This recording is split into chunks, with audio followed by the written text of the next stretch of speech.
छत्रपति संभाजी महाराज का जन्म 14 मई 1657 ईस्वी को पुरंदर के किले में हुआ था, लेकिन संभाजी के 2 वर्ष होने के बाद तक उनकी माता सईबाई का देहांत हो गया था। इसलिए संभाजी का पालन पोषण शिवाजी की मां जीजाबाई ने किया था। संभाजी महाराज को छवा कहकर भी बुलाया जाता था, जिसका मराठी में मतलब होता है शावक अर्थात शेर का बच्चा। संभाजी महाराज संस्कृत और 8 अन्य भाषाओं के ज्ञाता थे। संभाजी राजा वीर छत्रपति शिवाजी के पुत्र थे। संभाजी की माता का नाम सईबाई था। यह छत्रपति शिवाजी की दूसरी पत्नी थी। संभाजी राजे के परिवार में पिता शिवाजी और माता सईबाई के अलावा दादा शाहजी राजे, दादी जीजाबाई और भाई बहन थे। शिवाजी की 8 पत्नियां थीं। संभाजी के एक भाई राजा राम छत्रपति भी थे, जो कि सोयराबाई के पुत्र थे। इसके अलावा संभाजी के शक्कूबाई, अंबिकाबाई, रनुबाई, जाधव, दीपाबाई, कमलाबाई पालकर, रंजुकाबाई शिर्के नाम की बहनें थीं। संभाजी का विवाह येसुबाई से हुआ था और इनके पुत्र का नाम छत्रपति साहू था। संभाजी का बचपन बहुत ही कठिनाइयों और विषम परिस्थितियों में गुजरा था। संभाजी की सौतेली माता सोयराबाई की मंशा अपने पुत्र राजाराम को शिवाजी का उत्तराधिकारी बनाने की थी। सोयराबाई के कारण संभाजी महाराज को छत्रपति शिवाजी के मध्य संबंध खराब होने लगे थे। संभाजी ने कई मौक़ों पर अपनी बहादुरी दिखाई, लेकिन शिवाजी और उनके परिवार को संभाजी पर विश्वास नहीं हो पा रहा था। ऐसे में एक बार शिवाजी ने संभाजी को सजा भी दी थी, लेकिन संभाजी भाग निकले और जाकर मुगलों से मिल गए। यह समय शिवाजी के लिए सबसे मुश्किल था। संभाजी ने बाद में जब मुगलों की हिंदुओं के प्रति क्रूरता देखी तो उन्होंने मुगलों का साथ छोड़ दिया। उन्हें अपनी गलती का एहसास हुआ और वह शिवाजी से माफ़ी मांगने के लिए वापस लौट गए। बचपन में संभाजी जब मुगल शासक औरंगजेब की कैद से बचकर भागे थे, तब वो अज्ञातवास के दौरान शिवाजी के दूर के मंत्री रघुनाथ कोंडे के दूर के रिश्तेदार के यहाँ कुछ समय के लिए रुके थे। वहाँ संभाजी लगभग 1 से 1.5 वर्ष के लिए रुके थे। तब संभाजी ने कुछ समय के लिए ब्राह्मण बालक के रूप में जीवन यापन किया था। इसके लिए मथुरा में उनका उपनयन संस्कार भी किया गया था और उन्हें संस्कृत भी सिखाई गई। इसी दौरान संभाजी का परिचय कवि कलश से हुआ। संभाजी का उग्र और विद्रोही स्वभाव को सिर्फ कवि कलश ही संभाल सकते थे। कलश के संपर्क और मार्गदर्शन से संभाजी की साहित्य की तरफ रुचि बढ़ने लगी। संभाजी ने अपने पिता शिवाजी के सम्मान में संस्कृत में बुधा चरित्र भी लिखी। इसके अलावा मध्यकाल के संस्कृत का उपयोग करते हुए संभाजी ने श्रृंगारिका भी लिखी थी। 11 जून 1665 ईस्वी को पुरंदर की संधि में शिवाजी ने यह सहमति दी थी कि उनका पुत्र मुगल सेना को अपनी सेवाएं देगा, जिस कारण मात्र 8 साल के शिवाजी ने अपने पिता के साथ बीजापुर सरकार के खिलाफ औरंगजेब का साथ दिया था। शिवाजी और संभाजी ने खुद को औरंगजेब के दरबार में प्रस्तुत किया, जहां उन्हें नज़रबंद करने का आदेश दे दिया गया, लेकिन वह वहां से किसी तरह बचकर भाग निकलने में सफल हुए।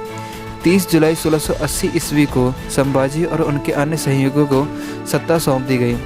संभाजी को अपने पिता के सहयोगियों पर भरोसा नहीं था, इसीलिए उन्होंने कवि कलश को अपना सलाहकार नियुक्त किया, जो कि हिंदी और संस्कृत के विद्वान थे और गैर मराठी होने के कारण भी उन्हें मराठा अधिकारियों ने पसंद नहीं किया। इस तरह संभाजी के खिलाफ माहौल बनता चला गया और उनके शासनकाल में कोई बड़ी उपलब्धि भी हासिल नहीं की जा सकी। संभाजी महाराज ने अपने छोटे से जीवन काल में हिंदू समाज के हित में बड़ी बड़ी उपलब्धियां हासिल की, जिसके प्रत्येक हिंदू आभारी हैं। उन्होंने औरंगजेब की 8 लाख सेना का सामना किया और कई युद्धों में मुगलों को पराजित भी किया। औरंगजेब जब महाराष्ट्र के युद्धों में व्यस्त था, तब उत्तर भारत में हिंदू शासकों को अपना राज्य पुनः स्थापित करने और शांति स्थापित करने के लिए काफ़ी समय मिल गया।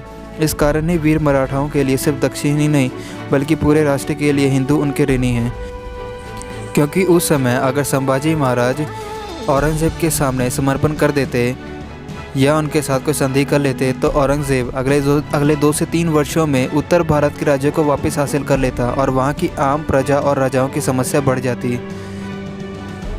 यह संभाजी के सबसे बड़ी उपलब्धियों में गिना जा सकता है। हालांकि सिर्फ संभाजी ही नहीं, अन्य राजाओं के कारण भी औरंगजेब दक्षिण में 27 सालों तक विभिन्न लड़ाइयों में उलझा रहा, जिसके कारण उत्तर में बुंदेलखंड, पंजाब और राजस्थान में हिंदू राज्यों ने हिंदुत्व को सुरक्षित रखा। संभाजी ने कई वर्षों तक मुगलों को महाराष्ट्र में उलझाए रखा। देश के पश्चिमी घाट पर मराठा सैनिक और मुगल सैनिक कोई भी पीछे हटने को तैयार नहीं था। संभाजी वास्तव में सिर्फ बाहरी आक्रमणों से ही नहीं बल्कि अपने राज्य के भीतर भी अपने दुश्मनों से घिरे हुए थे। इन दोनों मोर्चों पर मिलने वाली छोटी छोटी सफलताओं के कारण ही संभाजी प्रजा के एक बड़े वर्ग के दिलों में अपनी जगह बना पा रहे थे। वो समय कुछ ऐसा था कि लगातार कई समय तक पहाड़ और धरती वीर मराठों और मुगलों के खून से सनी रहती थी। फिर एक समय ऐसा आया जब सभी मराठा पहाड़ी से नीचे आ गए और इस तरह से मुगलों और मराठाओं के सेनापति ने अपनी सेनाओं के साथ आमने सामने हो गए। लेकिन ये किसी मैदान में आमने सामने होने जैसी स्थिति नहीं थी।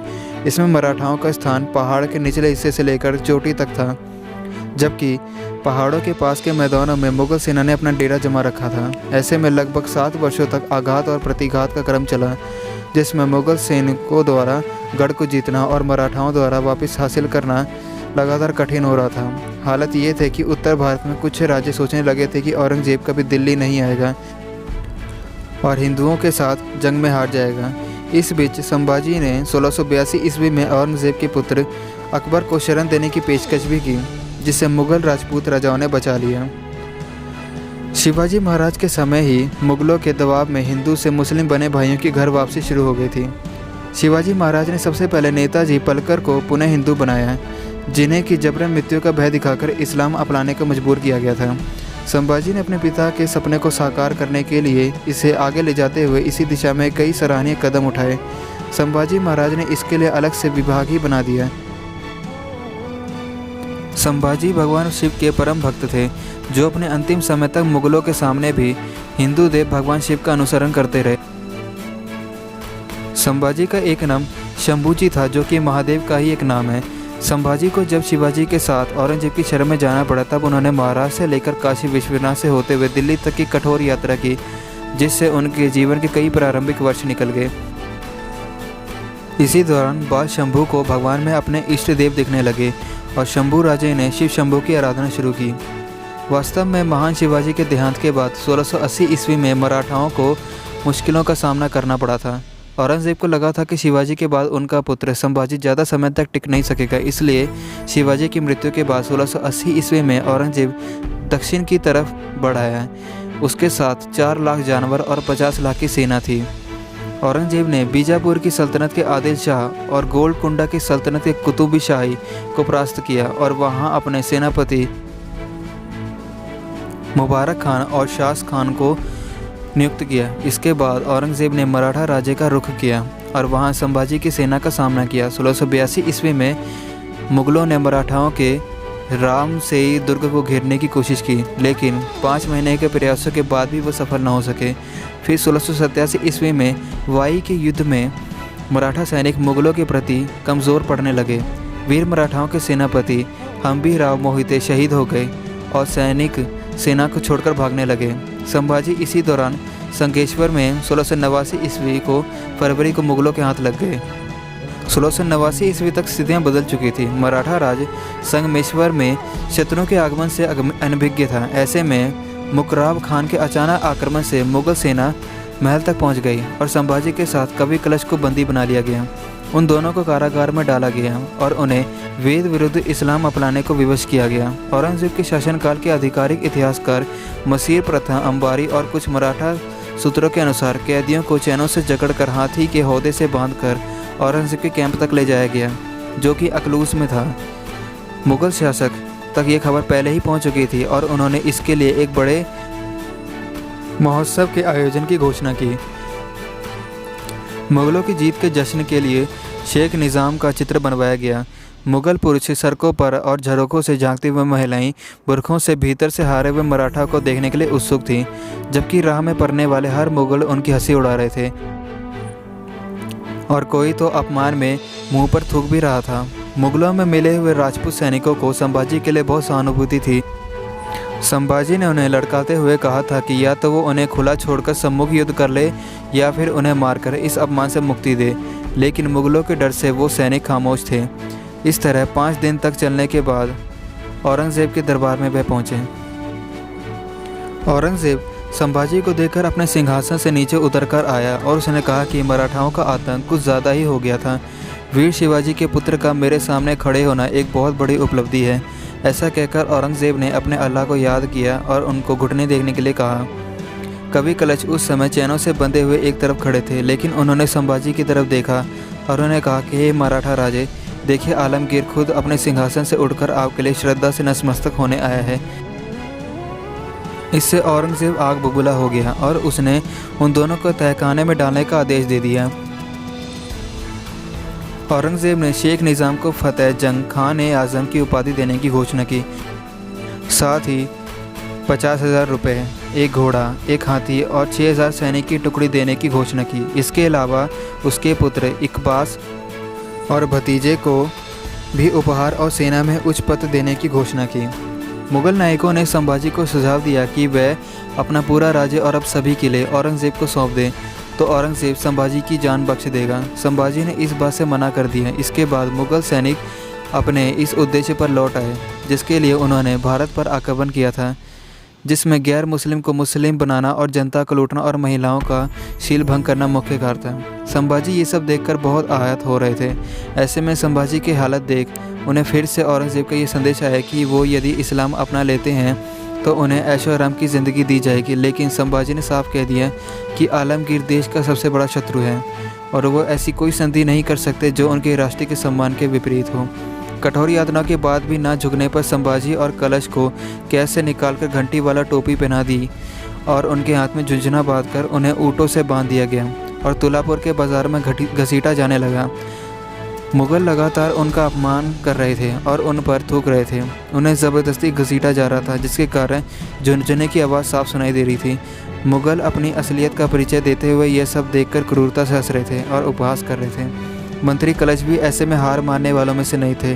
वो लगातार भगवान का जाप कर रहे थे। जब उनके बाल खींचकर उन्हें इस्लाम कबूलने के लिए कहा जा रहा था तब उन्होंने साफ तौर पर इससे ना कह दिया और कहा कि हिंदुत्व सभी धर्मों से ऊपर और सच्चा और शांति प्रिय धर्म है। मराठाओं के लिए अपने राजा के अपमान को देखना बहुत बड़ी बाध्यता थी। औरंगज़ेब ने कई बार कहा कि वो संभाजी को क्षमा कर देगा, लेकिन वो यदि इस्लाम अब भी कबूल कर ले तो। संभाजी ने मुग़लों का उपहास उड़ाते हुए कहा कि वह मुग़लों के समान मूर्ख नहीं है जो ऐसे मानसिक विक्षिप्त व्यक्ति के सामने घुटने टेके। फिर संभाजी ने अपने हिंदू आराध्य महादेव को याद किया और कहा कि धर्म अधर्म के भेद को देखने और समझने के बाद वो अपना जीवन हज़ारों बार हिंदुत्व और राष्ट्र को समर्पित करने को तैयार है। और इस तरह संभाजी मलेच्छ औरंगज़ेब के आगे नहीं झुके। इससे पहले तक किसी ने भी अल्लाह, मोहम्मद, इस्लाम के खिलाफ खुलकर इतना कुछ नहीं बोला था।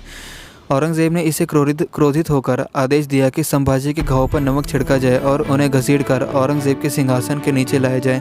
फिर भी संभाजी लगातार भगवान शिव का नाम जपे चले जा रहे थे। फिर उनकी जीभ काट दी गई और आलमगीर के पैरों में रखी गई, जिसने इसे कुत्ते को खिलाने का आदेश दे दिया। लेकिन औरंगज़ेब भूल गया था कि वो जीभ काटकर भी संभाजी के दिल और दिमाग से कभी देशभक्ति और भगवत भक्ति को नहीं अलग कर सकता। संभाजी अब भी मुस्कुराते हुए भगवान शिव की आराधना कर रहे थे और मुग़लों की तरफ गर्व भरी दृष्टि से देख रहे थे।